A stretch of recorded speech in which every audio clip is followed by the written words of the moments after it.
17-year-old Nadia Ali moved through the crowded hallways of Timberline High School like a shadow, her dark eyes downcast, her steps measured and deliberate. Unlike her American peers, Nadia navigated two worlds daily: the traditional Iraqi household where her parents, Izan and Zara Ali, maintained strict cultural practices, and the modern American high school where freedom and self-expression surrounded her but remained just beyond reach. The Ali family home in Lacey, Washington operated under rules incomprehensible to their neighbors. Nadia's movements were closely monitored, her phone regularly inspected, her friendships scrutinized. Tradition wasn't just important to Izan Ali, it was everything. He had brought his family to America for better opportunities, not to abandon their cultural identity. Each morning before school, he reminded Nadia of her heritage, of her responsibility to uphold family honor, and of the future they had planned for her back in Iraq. That future included an arranged marriage to her cousin, a man 12 years her senior whom she'd met only through uncomfortable video calls. Whenever Nadia thought about him, about the life waiting for her after graduation, her chest tightened with dread and silent rebellion. But she had been raised to respect her parents' wishes, to understand that family decisions superseded individual desires. Obedience was non-negotiable in the Ali household. At school, Nadia had mastered invisibility. She excelled academically but participated minimally, drawing no attention, forming no meaningful connections. She observed American teenage life from a distance, a spectator to freedoms she couldn't share. This careful balance maintained itself until an ordinary Tuesday in October, when Michael Davis literally crashed into her life. The collision happened between classes, books scattered, papers flew, and suddenly Michael was kneeling beside her, gathering her belongings with genuine concern in his eyes. He was everything Izan Ali warned against: confident, American, independent. His apologetic smile contained a warmth that caught Nadia off guard. When their hands briefly touched over a fallen notebook, something shifted in her carefully constructed world. Michael noticed her in ways others didn't. In their shared AP literature class, he observed her writing with admiration, noted her insights when she rarely spoke. His attention was subtle but persistent. He sought her out in the library days after their collision, his approach respectful, his interest genuine. He didn't push past her carefully constructed barriers but waited patiently at their edges. Their connection began academically: discussions about coursework, debates about literature. Nadia told herself it was innocent, that even her father couldn't object to educational collaboration. But in Michael's presence, she gradually revealed more of herself: her passion for writing, her secret dreams of college, her love of poetry. He listened without judgment, offering glimpses of a world where her voice mattered, where her thoughts had value beyond their prescribed boundaries. Time with Michael became precious: stolen moments before school when Nadia claimed early study sessions, lunch periods spent in quiet corners of the library, brief exchanges between classes. Each interaction was meticulously planned to avoid detection. Nadia learned to lie convincingly to her parents, a skill that simultaneously empowered and shamed her. She cited additional tutoring, invented study groups, and fabricated school requirements, creating space for this forbidden friendship. Within 2 months, their relationship had evolved into something deeper. Michael never pressured her, seemingly understanding the precarious position she occupied. He respected her boundaries while gently encouraging her to question the limitations imposed upon her. He introduced her to ideas of self-determination and personal choice, concepts both liberating and terrifying to someone raised with Nadia's strict cultural framework. Their first physical contact, fingers intertwined beneath a library table, sent adrenaline coursing through Nadia's body. Such touch between unmarried men and women was explicitly forbidden in her household. Yet instead of pulling away, she found herself craving more of this simple human connection. Their relationship progressed carefully: a brief touch on the shoulder, hands held in secluded corners, a quick kiss behind the gymnasium when no one was watching. Each step deeper into this secret relationship increased the danger. Nadia developed elaborate systems to communicate safely: a second phone hidden in her locker, messaging apps that left no trace, coded language to discuss meeting times. Michael respected the necessity of these precautions, though his expression often reflected concern for the fear that motivated them. As winter progressed, Izan and Zara began discussing Nadia's future more concretely. Talks of sending her to Iraq after graduation increased, along with video calls to her intended husband's family. Izan scrutinized Nadia's behavior with growing suspicion, noticing subtle changes, her occasional distraction, moments of unexpected assertiveness, her slightly altered American mannerisms. His monitoring intensified, making each meeting with Michael more dangerous but also more precious. By spring, Nadia existed in a constant state of anxiety. The double life she led drained her emotionally, yet her feelings for Michael had become the center of her inner world. He represented everything she wanted but had been taught she couldn't have: freedom, choice, love based on connection rather than arrangement. When together, she glimpsed a different future than the one her parents had mapped out for her. When apart, fear of discovery consumed her. A near miss occurred in April when Nadia arrived home 7 minutes past her strict curfew after losing track of time with Michael. Izan's rage manifested in cold, calculated questioning and the confiscation of her school bag. Though he found nothing incriminating, the intensity of his reaction confirmed Nadia's worst fears about potential consequences of discovery. That night, after her parents had gone to bed, Nadia lay awake contemplating the impossible situation she faced. Continuing her relationship with Michael risked severe repercussions from her family. Ending it meant surrendering to a future she increasingly couldn't bear to imagine. Michael had awakened something in her that couldn't be easily silenced, a desire for self-determination, for love freely given and received. Two worlds were colliding inside Nadia Ali, and the impact would eventually shatter everything she had ever known. What had begun as an innocent connection between two young people had set in motion events that would escalate beyond anyone's control.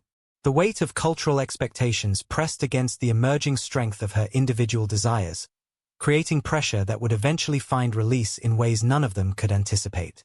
Spring blossomed across Lacey, bringing with it an uncharacteristic warmth to the Pacific Northwest. As nature renewed itself, Nadia and Michael's relationship intensified, morphing from cautious exploration into something deeper and increasingly possessive. Their stolen moments no longer felt sufficient. Michael began waiting for glimpses of Nadia between classes, positioning himself strategically in hallways just to watch her pass. He memorized her schedule, appearing seemingly by chance wherever she might be.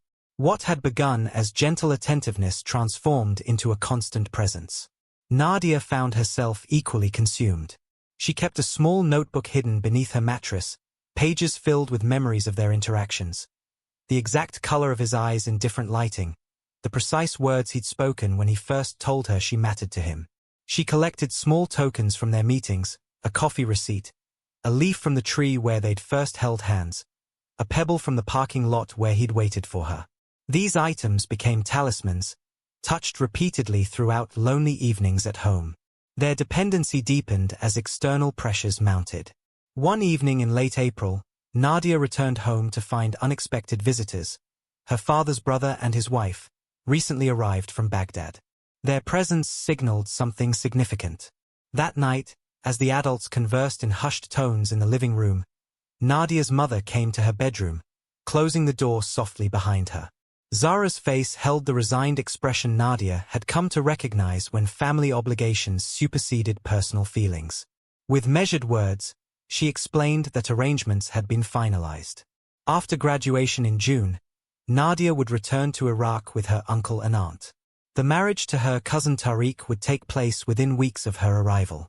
Airplane tickets had already been purchased. The family in Baghdad had begun preparing the apartment where she would live as a new bride. Nadia sat motionless as her future collapsed inward. Her mother interpreted her silence as appropriate filial submission, patting her hand approvingly before leaving.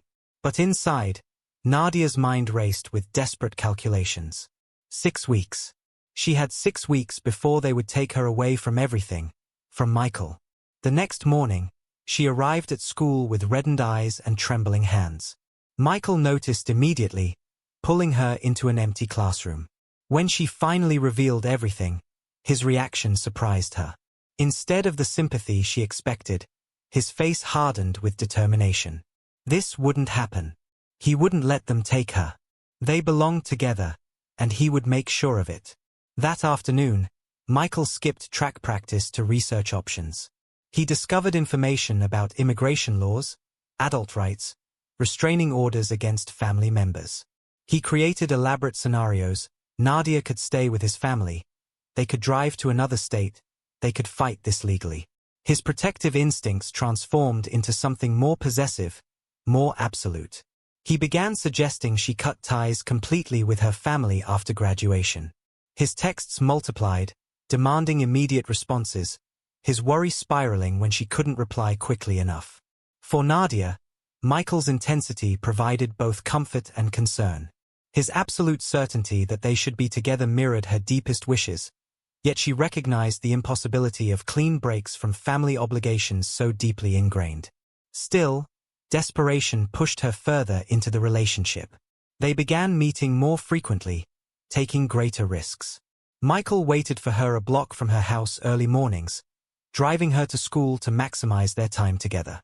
They exchanged promises, plans, declarations of devotion that grew more fervent as the departure date loomed closer. 2 weeks after the announcement, Nadia made her first direct stand against her parents' plans. During dinner, as her father discussed passport arrangements, she quietly placed her fork down and stated she would not go to Iraq. The sudden silence following her declaration felt physically heavy. Eason's expression shifted from surprise to fury as he processed this unprecedented defiance. His response began as controlled questioning about who had put these ideas in her head, who had turned his obedient daughter against her family. When Nadia remained silent, his rage escalated. The confrontation that followed left emotional wounds deeper than physical ones. Eason invoked culture, religion, family honor. He reminded Nadia that her behavior reflected on everyone, that individual desires meant nothing compared to family obligation. Zara watched silently, occasionally attempting to calm her husband but never contradicting him. When Nadia continued her resistance, Eason declared her confined to the house except for school. Her phone was confiscated, her computer access restricted, her movements monitored more closely than ever before. Michael's reaction to these new restrictions revealed darker facets of his attachment. He began appearing outside Nadia's classes, insisting she meet him despite the risks. When she expressed fear of further punishment, his frustration mounted, sometimes manifesting as accusations that she wasn't trying hard enough, didn't care enough about their relationship. His love had become possessive, demanding equal sacrifice from her despite their unequal circumstances. With communication severely limited, Nadia took a desperate step. She approached Ms. Patterson, her English teacher, after class one Thursday. Something in the woman's kind manner had always suggested she might understand. In halting sentences, careful to minimize details that might trigger mandatory reporting, Nadia explained her situation. The arranged marriage, her parents' plans to remove her from the country against her will, her fear of what might happen if she continued resistance. Ms. Patterson listened with growing concern, recognizing the complex cultural and safety issues at play. She offered to connect Nadia with the school counselor, Mr. Reynolds, who had experience with similar situations. Though terrified of escalating the situation, Nadia agreed to meet with him the following day. Meanwhile, the atmosphere at home deteriorated further. Nadia's uncle, sensing the tension, began acting as an additional monitor of her behavior. Her aunt offered unwanted advice about being a proper wife, about accepting family decisions gracefully. Nadia's sister, witnessing the family crisis, reported Nadia's every movement to their parents, hoping to regain family harmony through her sister's compliance. The pressure from both sides, Michael's increasing possessiveness and her family's tightening restrictions, left Nadia feeling trapped between impossible choices. Mr. Reynolds, after their initial meeting, expressed serious concerns about her safety regardless of which path she chose. He outlined options including youth shelters and legal interventions, but each carried significant risks. The choice to remain with increasingly controlling parents or flee with an increasingly possessive boyfriend presented dangers that kept Nadia awake through long, tearful nights. As May approached, control became the central theme in Nadia's life. Her family's control over her future, Michael's controlling protection, and her desperate attempts to maintain some control over her own destiny. The collision of cultures had escalated beyond cultural differences into a dangerous power struggle with Nadia trapped at its center. The decision crystallized for Nadia on a rain-soaked Tuesday morning in early May. She awoke before dawn to find her passport missing from its hiding place beneath the loose floorboard in her closet. A quick, panicked search revealed what she had feared. Her father had secured all her identification documents. The plane tickets to Baghdad, previously just a looming threat, now lay on the kitchen counter. The departure date had been changed from after graduation to the following week. Grey light filtered through her bedroom window as Nadia methodically filled her school backpack with essentials. 2 changes of clothes, her hidden emergency phone, the $237 saved from birthdays and odd jobs, a small photo of her mother from happier times, and a faded stuffed bear from childhood. Each item weighed with significance as she selected what pieces of her life deserved the precious space. Everything else would remain behind, silent witnesses to her absence. The house slept around her as she slipped out her bedroom window, careful to leave it unlocked for a potential return that felt increasingly unlikely. The cool morning air carried the scent of wet pine and possibility as she crossed the yard, keeping to the shadows of the large rhododendron bushes that bordered their property. Freedom tasted metallic on her tongue, like fear and exhilaration mingled together. Michael waited 2 blocks away in his dented blue Honda, engine running, eyes scanning the street nervously. His face, when he spotted her emerging from the pre-dawn mist, transformed with relief and something more possessive. Pride that she had chosen him, that their connection had proven stronger than family bonds. He pulled her into a fierce embrace before helping her into the car, her backpack tossed carelessly into the backseat as they accelerated away from the only life she had known. They drove north, away from Lacey, following a hastily constructed plan. Michael's cousin in Tacoma had agreed to let Nadia stay temporarily, asking minimal questions out of family loyalty. The apartment was small, cluttered with the evidence of a young man's independent life. Takeout containers, gaming equipment, laundry in perpetual states of undress. But to Nadia, it represented safety, however temporary. Morning revealed the first cracks in their escape fantasy. Michael needed to return to Lacey for school, unwilling to sacrifice his perfect attendance record and track team obligations. The separation, their first since her departure, left Nadia alone with mounting doubts. The cousin, though kind, was clearly uncomfortable with harboring someone else's runaway daughter. His nervous glances at his phone, his careful avoidance of using her name in any texts or calls, spoke to the precarious nature of her situation. Back in the Ali household, the discovery of Nadia's empty bed unleashed a storm. Eason's reaction shifted rapidly from disbelief to rage to a cold, focused determination that frightened even Zara. He moved with military precision, contacting relatives, friends from their mosque, anyone who might have information. Zara, collapsing into maternal fear, checked hospitals and police stations, her composure cracking with each negative response. By afternoon, they had filed a missing persons report. Though Eason's interaction with the police remained guarded, his cultural distrust of authorities warring with his desperation to find his daughter. The search expanded through the Iraqi community. Eyes looked for Nadia everywhere, at bus stations, in shopping malls, at the homes of known friends. Her photo circulated through closed community groups with urgent messages. Prayers were offered at the mosque. Honor and shame became intertwined as speculation spread about why she had left, what she might be doing, who might be helping her. The family's reputation, carefully built over years, unraveled with each passing day of her absence. For Nadia, the initial rush of freedom faded into a harsher reality.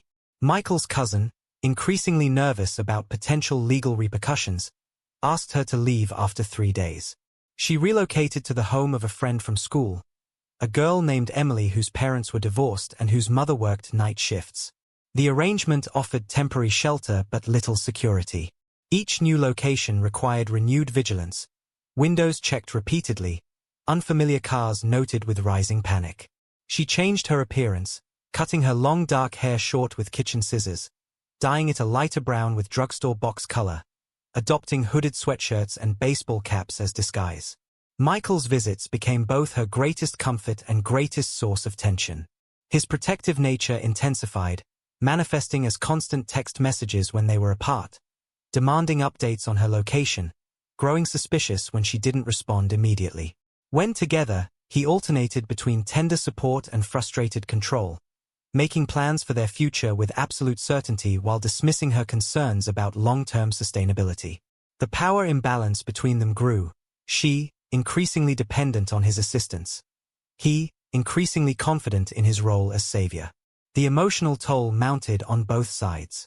Nadia's nights filled with nightmares, her father finding her, forced marriages, lost passports, endless running. Her days passed in a state of hypervigilance that left her exhausted. She missed her mother with an ache that surprised her, caught herself dialing home before remembering she couldn't. The freedom she had sought began feeling like another form of confinement, her world shrinking to safe houses and borrowed spaces. Her academic future, once bright with scholarship possibilities, dissolved as she missed final exams and end-of-year assignments. In the Ali household, Zara grew thin with worry, moving through their home like a ghost, touching Nadia's belongings with trembling fingers. Izan's anger hardened into something colder, more dangerous, his search methods becoming more aggressive. He tracked down Nadia's classmates, questioned them with intimidating intensity, showing up at their homes unannounced.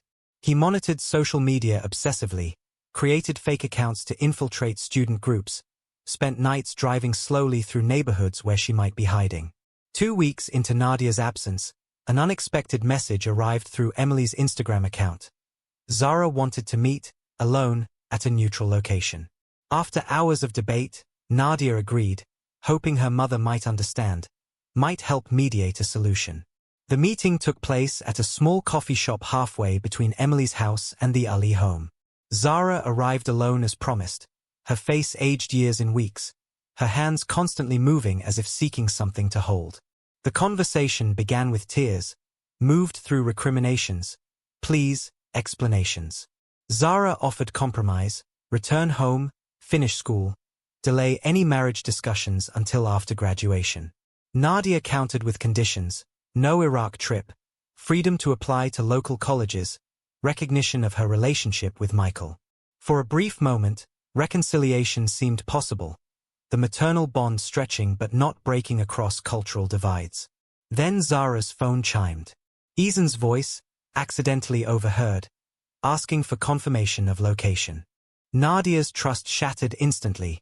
The meeting had been a setup. She fled through the back exit as her father's car pulled into the parking lot, her mother's tearful apologies fading behind her. The failed reconciliation closed a door that might never reopen, cementing Nadia's resolve while deepening her isolation.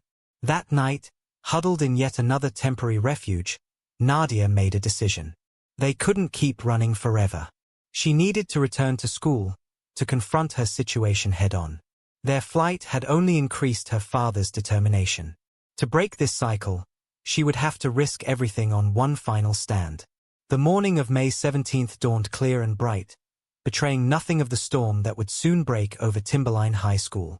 Nadia arrived early, dropped off by Emily's mother who remained unaware of the full complexity of the situation.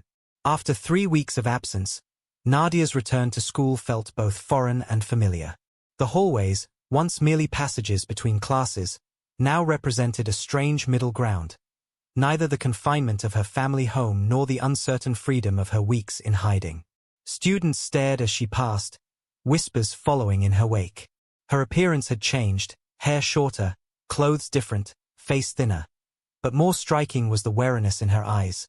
The way she scanned each room before entering, the slight flinch when doors opened unexpectedly. Michael met her at her locker, his protective stance communicating to everyone that she was under his guard. His hand remained on the small of her back as he guided her through the morning, his eyes constantly surveying for threats. Nadia had chosen to return on a Wednesday because her father volunteered at the mosque that day, and her mother typically visited her aunt across town. The school day would be over before either returned to their normal routine.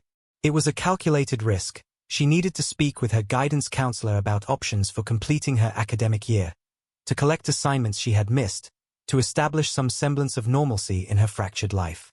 By noon, the tension in Nadia's shoulders had begun to ease slightly. The school's routine offered a comfort she hadn't realized she'd missed. The predictable bell schedule, the familiar faces of teachers, the simple luxury of belonging somewhere without looking over her shoulder. Michael relaxed as well, his vigilance softening as the day progressed without incident.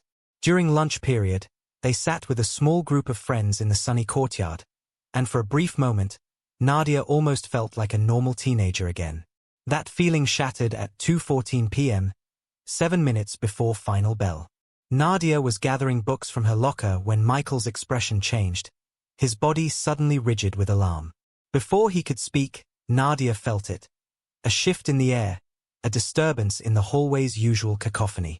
She turned slowly, already knowing what she would see. Nadia Ali stood at the end of the corridor, his presence commanding attention even from those who didn't know who he was. Behind him, Zara followed, her face a mask of anxiety and determination. How they had discovered her whereabouts, Nadia would never know, perhaps a well-meaning teacher, a fellow student from their community, or simply the inevitable logic that she would eventually return to school. The distance between them, 40 feet of polished linoleum, seemed simultaneously vast and non-existent. Ethan's eyes locked with his daughter's, and in that gaze, Nadia read everything. The rage, the sense of betrayal, the absolute certainty of his authority over her life. Students between them sensed the tension, instinctively moving aside, creating an open channel between father and daughter. Michael stepped forward, positioning himself slightly in front of Nadia. "Let's go," he whispered urgently. "Out the side door. Now." But Nadia remained frozen, caught in the gravitational pull of her father's approach. The weeks of running, of looking over her shoulder, had exhausted her. Some part of her had known it would always come to this confrontation. Ethan moved with purpose, Zara trailing anxiously behind. Their progress down the hallway seemed to happen in slow motion, each step bringing them closer to the inevitable collision. A teacher emerged from a classroom, sensing the tension, but unsure of its source or meaning. When Ethan reached them, his first words were not to Nadia but to Michael. "Step away from my daughter," he commanded, his accent thickening with emotion. When Michael didn't move, Ethan's focus shifted. "Nadia, come. We're going home." "She's not going anywhere with you," Michael replied, his voice breaking slightly with fear disguised as defiance. What happened next unfolded with horrifying speed. Ethan lunged forward, shoving Michael with unexpected strength. The boy stumbled backward, colliding with a bank of lockers. Nadia cried out, moving toward Michael, but her father caught her arm, fingers digging painfully into her flesh. "You've dishonored us," Ethan hissed, his voice low but vibrating with fury. 3 weeks of shame. Your mother sick with worry. The community talking. For what? For this boy. Nadia tried to pull away, but her father's grip tightened. Students around them began to realize this was not a typical family disagreement. Some backed away, others pulled out phones. A few moved toward teachers' classrooms for help. Michael recovered, launching himself toward Ethan with reckless courage. "Let her go," he shouted, attempting to break the man's grip on Nadia's arm. The collision sent all three stumbling toward the exit doors, pushing through into the bright afternoon sunlight of the bus loading area. Outside, the confrontation escalated rapidly. Ethan, now beyond reason, struck Michael across the face with a closed fist. The boy fell hard onto the concrete, blood streaming from his nose. Zara grabbed at Nadia's other arm, her face contorted with a mixture of desperation and determination. "Please," she begged. "Stop fighting. Come home before it gets worse." But it was already beyond the point of peaceful resolution. When Nadia broke free and moved toward the fallen Michael, something in Ethan snapped. He caught his daughter from behind, one arm wrapping around her throat in a restraining hold that quickly became something more dangerous. As Nadia struggled for breath, her fingers clawing at her father's arm, they stumbled toward a tree at the edge of the bus lane. "If we can't have you, no one will," Ethan growled, the words barely audible as his grip tightened. Nadia's vision began to darken at the edges, her struggles weakening as oxygen deprivation took its toll. Zara, rather than intervening to stop her husband, attempted to block the view of gathering students, her maternal instinct to protect her child perverted into complicity with harm. What saved Nadia's life was the very public nature of the attack. The bus area was filled with students leaving for the day, many of whom watched in horror as the scene unfolded. A senior football player was the first to intervene, tackling Izan from the side, breaking his hold on Nadia's throat. She collapsed to the ground, gasping for air, as more students and a coach ran toward the commotion. Izan fought wildly against those restraining him, his rage undiminished. "She is my daughter," he shouted, as if this relationship justified any action. "This is family business." But the witnesses had seen the truth. This was no longer about family or culture or tradition. They had watched a father try to strangle his own child in broad daylight. As Nadia regained consciousness, propped against the tree with concerned faces hovering above her, she heard the distant wail of police sirens. Michael, his face blooded but his focus entirely on her, crawled to her side, cradling her head gently.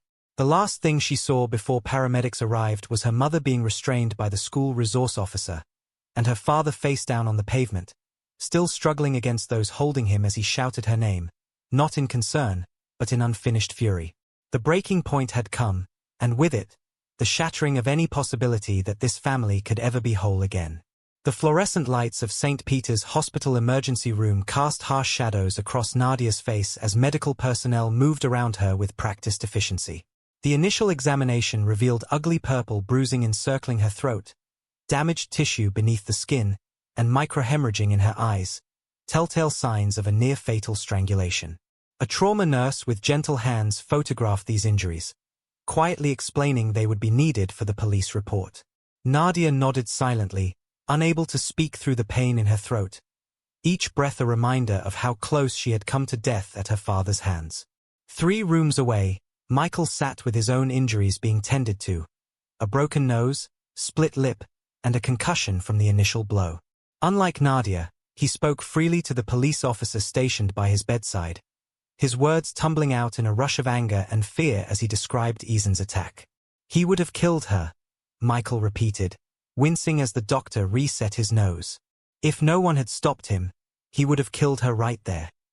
At the Lacey Police Department, Nadia Ali sat stone-faced in an interrogation room, refusing to answer questions without a lawyer present. His right to silence was respected, but his demeanor spoke volumes, not remorse, but a rigid self-righteousness that chilled even veteran officers. In a separate room, Zahra Ali alternated between tearful prayers and defensive explanations, insisting that they had only wanted to take their daughter home, that things had escalated beyond anyone's intentions.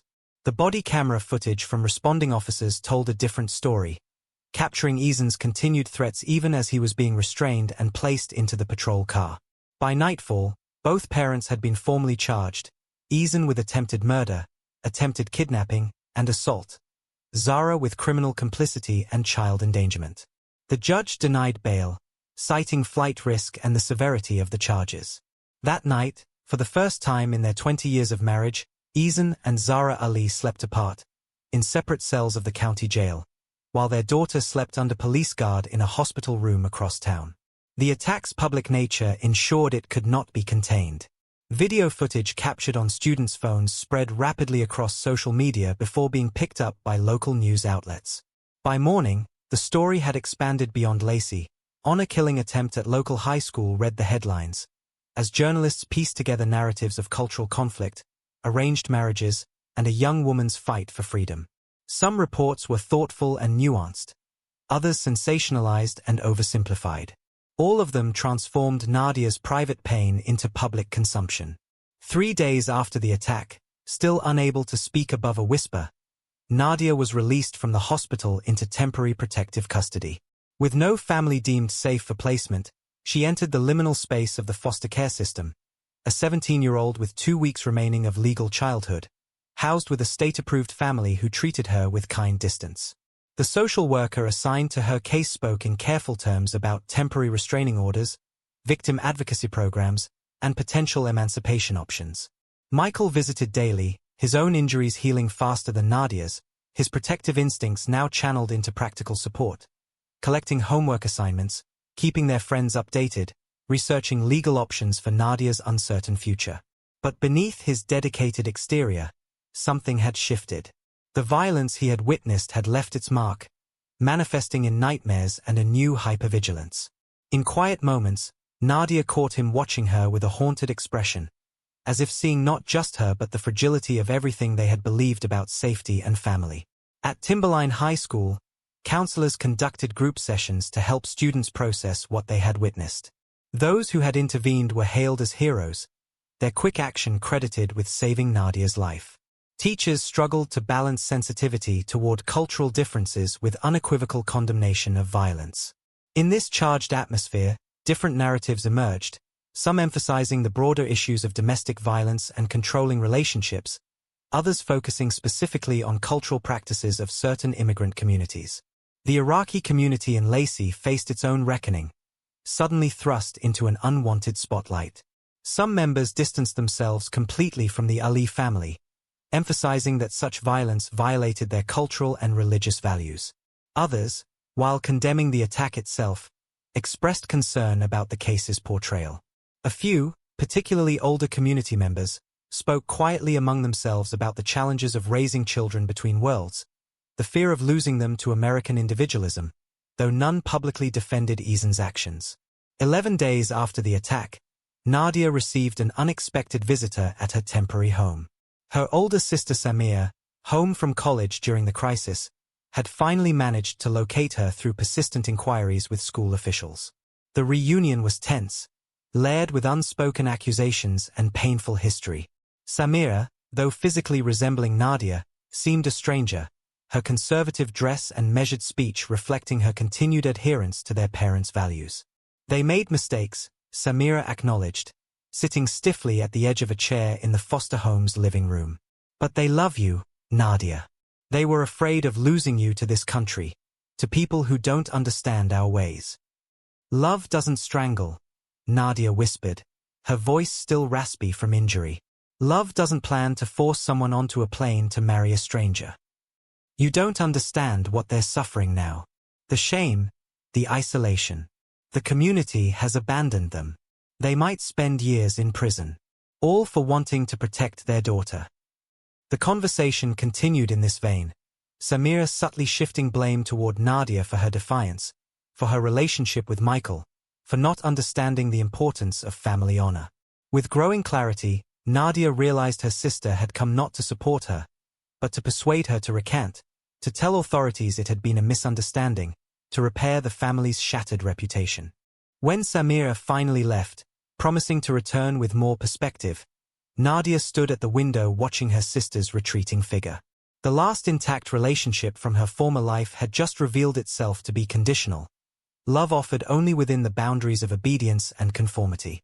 The betrayal by her sister, while less violent than her parents' actions, cut deeply in its own way, confirming that she could never return to the family as it had been. That night, alone in her borrowed room, Nadia confronted the full impact of what had happened. The physical injuries would heal, the bruising would fade, her voice would return to normal, the pain would subside. But the deeper wounds remained, the knowledge that her father had been willing to end her life rather than lose control over it, that her mother had helped restrain her during the attack, that her sister prioritized family reputation over her safety. As she traced the fading bruises on her neck, Nadia realized she had crossed an irreversible threshold. The attack had taken something from her, the last remnants of childhood belief in parental protection, the possibility of reconciliation, the hope that cultural differences could be peacefully navigated. But it had also given her something, absolute clarity about her right to self-determination, and the courage to face whatever came next. In the sterile courtroom of the Thurston County Superior Court, Nadia sat with perfect posture, hands folded in her lap, as the judge delivered the verdict. Nadia Ali received a 15-year sentence for attempted murder. Zahra Ali 7 years for criminal complicity. Their faces remained impassive as deputies led them away. No final words, no acknowledgement of the daughter they had nearly killed. Outside on the courthouse steps, reporters thrust microphones toward Nadia, hungry for sound bites about cultural conflicts and family betrayal. She offered only a brief statement. This was never about culture or religion. This was about control. In the months following the trial, Nadia navigated a complicated path forward. The court granted her early emancipation, allowing her to make her own legal decisions despite being just 17. A modest victims' compensation fund covered her immediate living expenses while she completed her final semester at a different high school, away from the memories embedded in Timberline's hallways.